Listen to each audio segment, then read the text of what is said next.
Hello everybody, welcome to the channel. My name is JGod, and in today's video we're going to focus on why the in-game weapon stats are wrong in Call of Duty Black Ops 4. And pretty much every Call of Duty before had the same issue displaying the proper weapon stats. And the main reason I want to focus on this video is because I know there's a lot of people that use these in-game stats when determining their best creative class. When going through this year's creative class, I noticed a bunch of issues that don't align with the real in-game weapon stats, and a bunch of inconsistencies that just do not add up. The first attachment we'll go ahead and talk about is FMJ, and this particular attachment has had a lot of controversy over the years. In previous Call of Duties, all FMJ would do is reduce the damage lost by firing through an object. In Black Ops 4, it acts the same way, but in addition to that, you're able to destroy armor, which is a huge benefit for those players that run that gear. So although the in-game stats say you get a damage buff of one little tick, it doesn't actually help unless the person's running armor or you're shooting through an object. In some other Call of Duty, sometimes FMJ would allow you to destroy enemy turrets, helicopters, different lethal streaks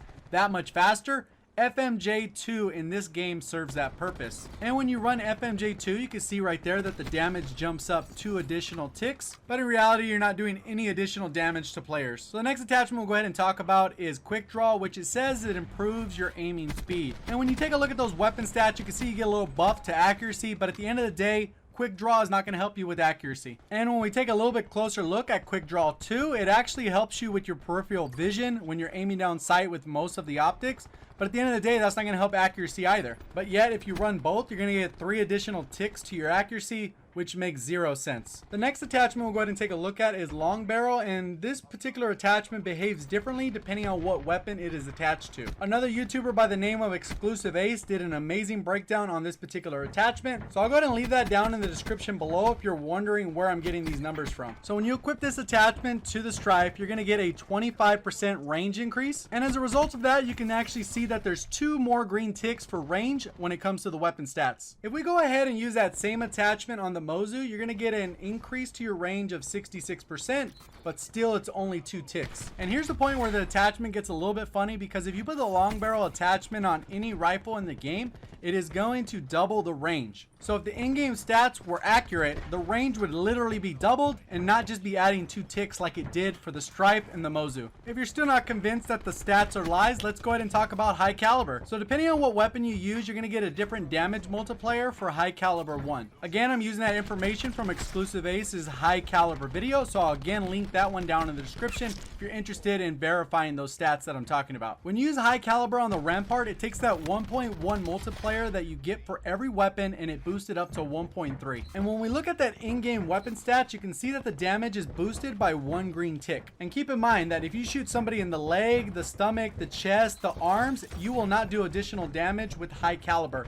It is specifically for headshots. And when you take a look at high caliber for some other weapons like the Vapor, the Auger DMR, the Swordfish, the MX9, and the Mozu, you're going to get a 1.75 times headshot multiplier. So if the Rampart bumped up 1 tick, high caliber on these weapons should have bumped up 3 ticks. But as you can see on the Vapor, it is only going up by that 1 green tick. So I do have a few more examples, so stick with me. There are some that are even funnier. So the next attachment we'll talk about is stock. And when you equip stock to the SOG 9mm, you'll notice that you get an increased strafing speed, which supposedly increases your accuracy by 1 tick when you look at the weapon stats, which just doesn't make sense at all. Now let's go ahead and look at that same attachment for the ABR. You can see right here that when you equip stock, it does literally nothing. And when you go a step further and equip stock 2, it literally does nothing. So in this case, the ABR weapon stats might actually be accurate, because these 2 attachments will not increase your accuracy. But regardless if they make you more accurate or not, the in-game stats directly contradict each other,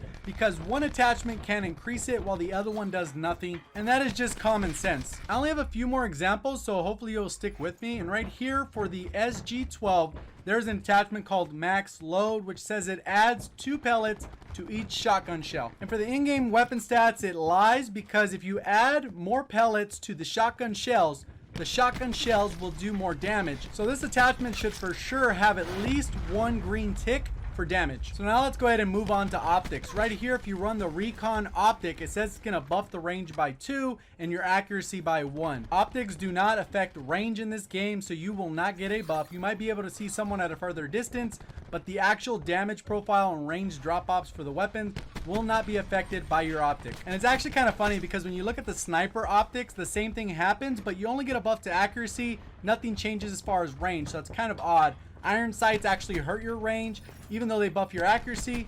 Dual zoom, you're going to get a decrease to your range and a buff to your accuracy.